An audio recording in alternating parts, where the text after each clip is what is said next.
Dennis, and I'm bringing to you We the People. Today is January 8th, 2024. Happy New Year. And we're going to continue on with our history program. And we are going to continue today with President James Monroe, who was president from 1817 to 1825.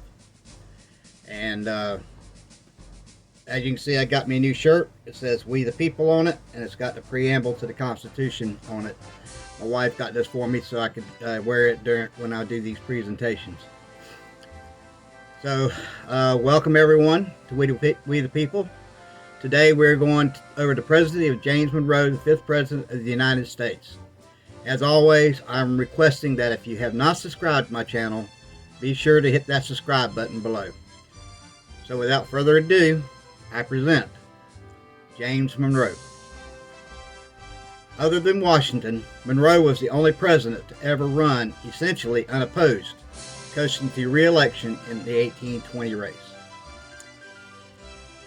James Monroe, 1758-1831, was the 5th U.S. president, oversaw the major westward expansion of the U.S., and strengthened American foreign policy in 1823 with the Monroe Doctrine, a warning to European countries against further colonization and intervention in the Western Hemisphere. Monroe was a Virginia native, fought with the Continental Army in the American Revolutionary War, and then embarked on a long political career. A protege of Thomas Jefferson, Monroe was a delegate to the Continental Congress and served as a U.S. Senator, Governor of Virginia, and Minister to France and Great Britain. In 1803, he helped negotiate the Louisiana Purchase, which doubled the size of the United States. As president, he acquired Florida and also dealt with the contentious issues of slavery in the new states joining the Union with the 1820 Missouri Compromise. In his early years, James Monroe was born on April 28, 1758, in Westmoreland County, Virginia, to Spence Monroe, a farmer and a carpenter, and Elizabeth Jones Monroe.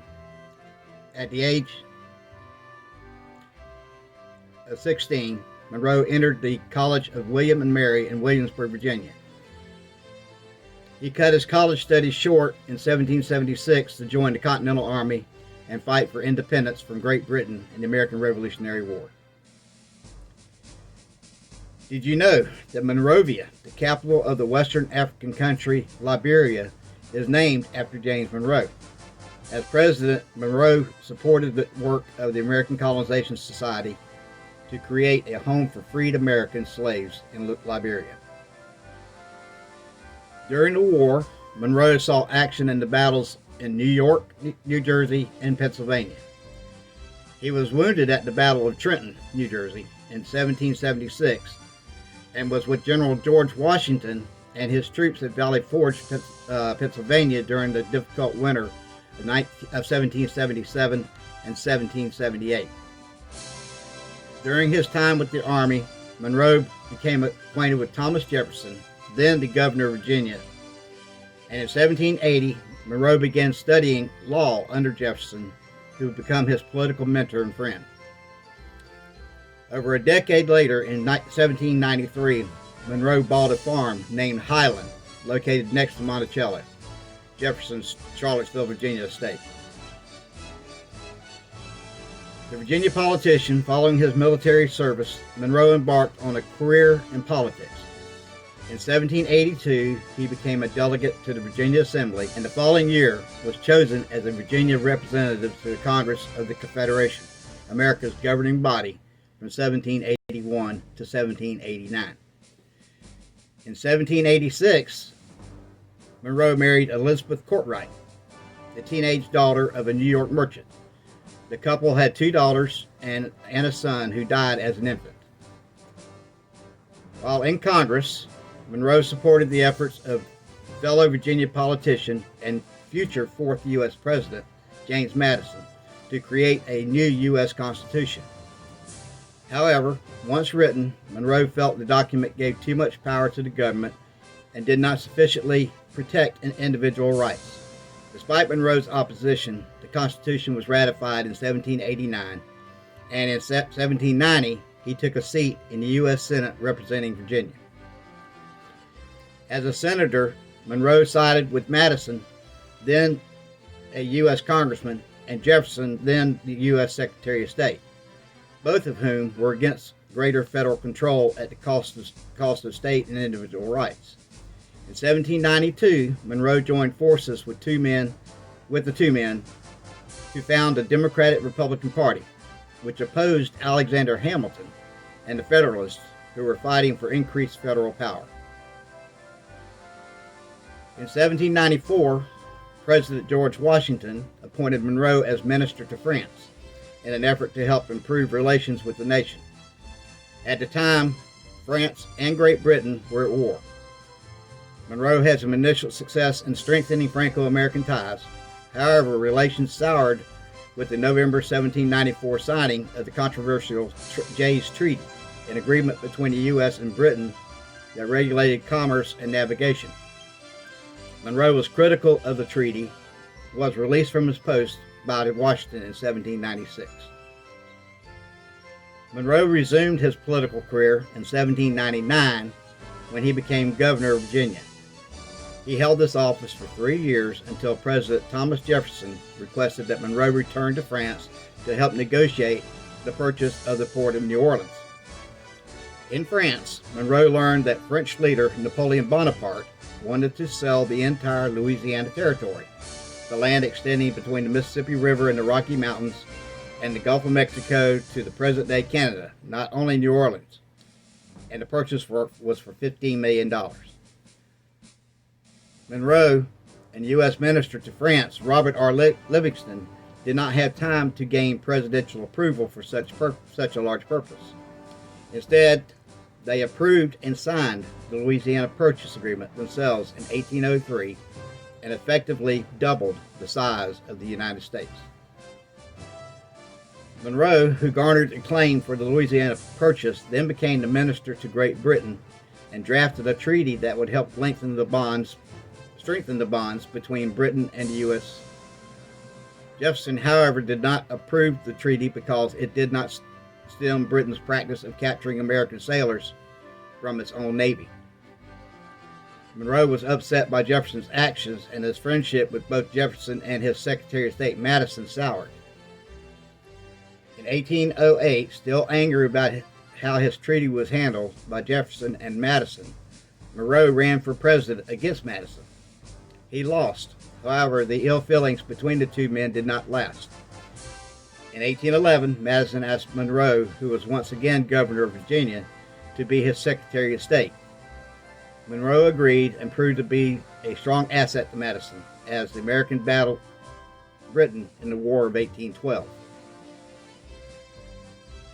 During his tenure as Secretary of State, which lasted until March of 1817, Monroe also served as Secretary of War from 1814 to 1815. The previous holder of that post, John Armstrong, was forced to resign following the burning of Washington, D.C. by the British in August of 1814. In 1816, Monroe ran for president again as a Democratic Republican, and this time handily defeated Federalist candidate Rufus King. When he was sworn into office on March 4th of 1817, Monroe became the first U.S. president to have a ceremony outdoors and give his inaugural address to the public. The new president and his family could not take up immediate residence in the White House because it had been destroyed by the British in 1814. Instead, they lived in a home on I Street in Washington until the rebuilt White House was ready for occupancy in 1818. Monroe's presidency ushered in what was known as the Era of Good Feelings. The U.S. had a new sense of confidence from its various victories during the War of 1812 and was growing quickly and offering new opportunities to its citizens.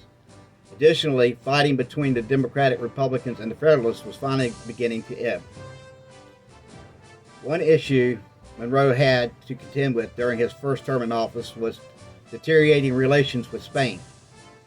Conflicts arose between the U.S. military in Georgia and pirates and Native Americans in the Spanish-held territory of Florida.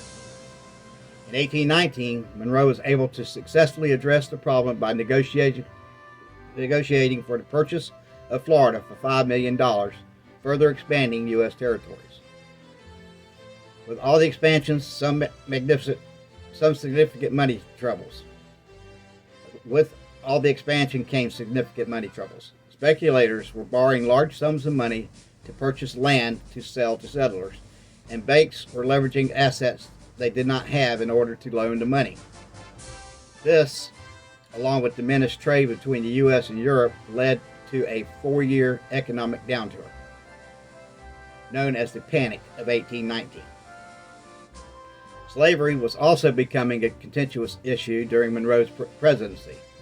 The North had banned slavery, but the southern states still supported it. In 1818, Missouri wanted to join the Union. The North wanted it to be declared a free state, while the South wanted it to be a slave state.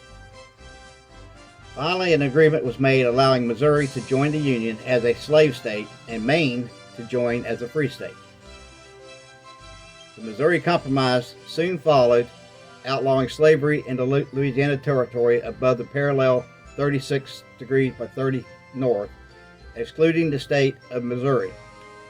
Although Monroe did not think Congress had the constitutional authority to impose such conditions on Missouri's admission to the Union, he signed the Missouri Compromise in 1820 in an effort to avoid a civil war. In 1820, though the U.S. economy was suffering, Monroe ran unopposed and was elected to a second term as president. During this term, he wanted to exert the growing power of the U.S. in the world arena and make a statement for support of the free governments in the Americas. Monroe was helped greatly with foreign policy by his Secretary of State, John Quincy Adams.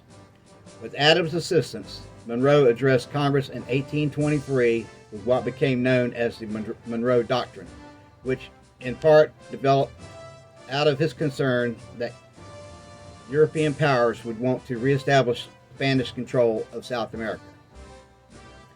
In this address, Monroe declared an end to European colonization in the Western Hemisphere and forbid European countries from intervening in the American continents, including any U.S. territories and Central and South America.